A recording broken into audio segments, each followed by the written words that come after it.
Alors Quilombo, c'est une aventure pédagogique, scientifique. En fait, la ville du Havre dispose d'un fonds d'archives qui s'appelle le fonds Boivin-Colombel, que je connais très bien pour avoir travaillé plusieurs fois sur ce fonds d'archives, avec plusieurs élèves de 4e.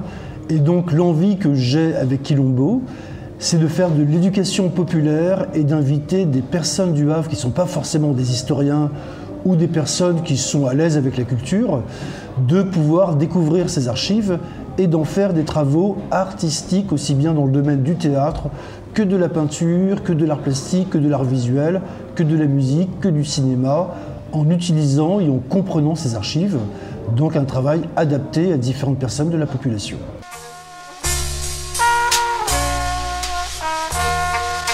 Pour découvrir l'histoire particulière du Havre, en fait le Havre a plusieurs histoires, et l'une d'entre elles, c'est le fait que le port du Havre a été pendant plusieurs années un port négrier très important, puisque parfois il était 2e, parfois 3e port français par rapport au trafic des esclaves, et donc il me paraît important que les Havrais et les Havraises et d'autres personnes en dehors du Havre connaissent cette histoire particulière, intéressante et ma foi assez traumatisante du Havre, de certaines familles en particulier, eh bien, qui ont profité de ce trafic d'esclaves pour s'en mettre plein les poches, on va dire.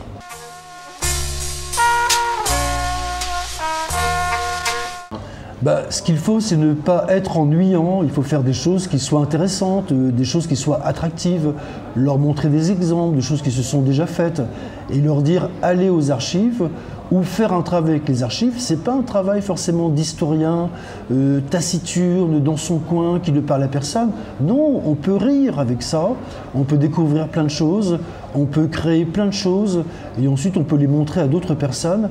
Donc faire un travail artistique, pédagogique, didactique, en relation avec toute la population du Havre, en faisant par exemple des expositions qui prennent appui sur les archives municipales ou des pièces de théâtre qu'on va jouer à différents endroits et qui ont pris aussi appui sur les archives municipales du théâtre, du Havre.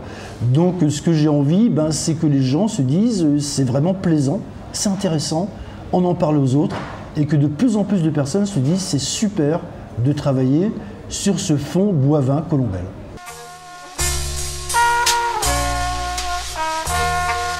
Si, elle le fait bien sûr. Bientôt, il va y avoir le lancement du nouveau site des archives. Il y a beaucoup de classes qui font les ateliers, donc le travail se fait, ça c'est indéniable. Mais en revanche, ce qui ne se fait pas, c'est une médiatisation beaucoup plus large.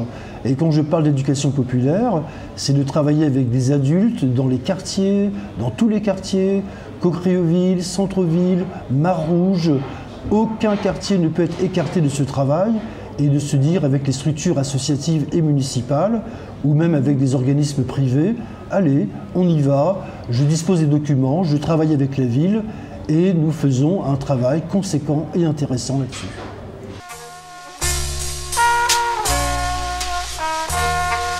Oui, en fait, les quilombos, c'est au Brésil, pendant l'esclavage, les esclaves marrons, enfin les esclaves qui s'enfuyaient, créaient ailleurs des petites communautés qui s'appelaient des quilombos. Alors après, il y avait des petits quilombos, et d'autres quilombos beaucoup plus grands qui étaient carrément des royaumes. Il y a eu un film de Carlos Diegues, un cinéaste brésilien, qui s'appelle Quilombo, et aujourd'hui encore, il reste des descendants de personnes qui ont vécu dans des quilombos. Donc ce sont des endroits de créativité, de création, des endroits politiques, politiciens, où beaucoup de choses se décident. Et moi, ce dont j'ai envie, c'est que en France, qu'il y ait plusieurs quilombos, Quilombo Le Havre, Quilombo Nantes, Quilombo La Rochelle, Quilombo Bordeaux, pour qu'on puisse travailler ensemble, mutualiser nos actions, et que réellement, comme au Brésil, qu'il y ait plusieurs quilombos en forme de satellite.